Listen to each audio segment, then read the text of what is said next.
The haunted mask chat after 20. Startled, Carly Beth shrieked and spun around. Sabrina! She cried out, restlessly. Grinning, Carly Beth let go of her shoulder. I've been looking for you for hours, Sabrina scolded. Where did you go? I got lost, Carly Beth replied, still struggling to catch her breath. 1 minute you were there, the next minute you disappeared, Sabrina said, adjusting her mask over her dark hair. How did you do? Carly Beth asked, trying to speak in her normal voice. I ripped my cat suit, Sabrina complained, frowning. You pull all that the layer egg material on one leg to show Carly Beth. Snagged onto a stupid mailbox. Bad news, Carly Beth sympathized. Did you scare anyone with that mask? Sabrina demanded, still fingering at the tear in the cat suit leg.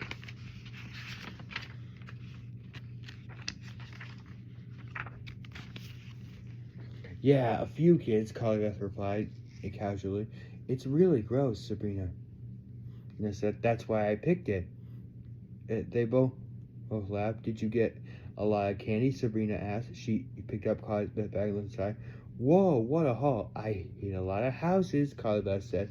Let's go back to my house and check out the loot, Sabrina suggested. Yeah, okay. Carly Beth followed her friend across the street.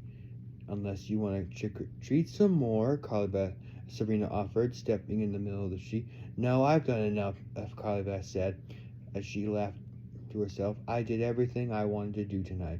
They started walking again. They were walking against the wind, but Carly Beth didn't feel at all chilled. Two girls fully and really dressed, their faces brightly made eat up funny blonde mop-like wigs on their heads ran and by. One of them slowed when she caught a glimpse of Carly Beth's mask. She uttered a soft gasp, then hurried after her friend. Did you see Steve and Chuck? Sabrina asked. I searched everywhere for them, she groaned. That's all I did tonight. I spent the whole night looking for everybody. You, Steve, and Chuck. How come we never got together? Carly Beth shrugged. I saw them, she told her friend, a few minutes ago. Back there, she motioned with her head. They're such pretty cats. Huh, Steve and Chuck, Sabrina expression turned to surprise. Yeah, they got one look at my mask and they took off, Carly Beth told her so. Oh, they were screaming told her, laughing. They were screaming like babies. Sabrina joined in the laughter. I don't believe it, she exclaimed. They always act so tough, and I called after them, but they just kept running. And Carly Beth told her, grinning. Weird, Sabrina declared. Yeah, weird, Carly Beth agreed. Did they know it was you? Sabrina asked. Carly Beth shrugged. I didn't know. They took one look at me and they ran like rabbits. They told me that they planned to scare you, Sabrina revealed. They were going to sneak up behind you and make some scary noise or something, Carly Beth shrieked. It's hard to sneak up behind you when you're running for your life. If Sabrina's house came to you, Carly Beth shifted the candy bag to her other hand.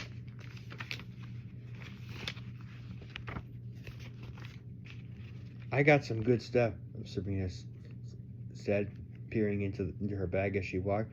I had a lot to get a lot. I have to share it with my cousin. She had the flu and couldn't trick-or-treat tonight. I'm not sharing any of mine, Carly Beth said. And Noah went out with his pals. He probably came home with a year's supply. Miss Conley gave cookies and popcorn again this year, Sabrina said. I'll just have to throw it all out. Mom won't let me eat anything that isn't wrapped.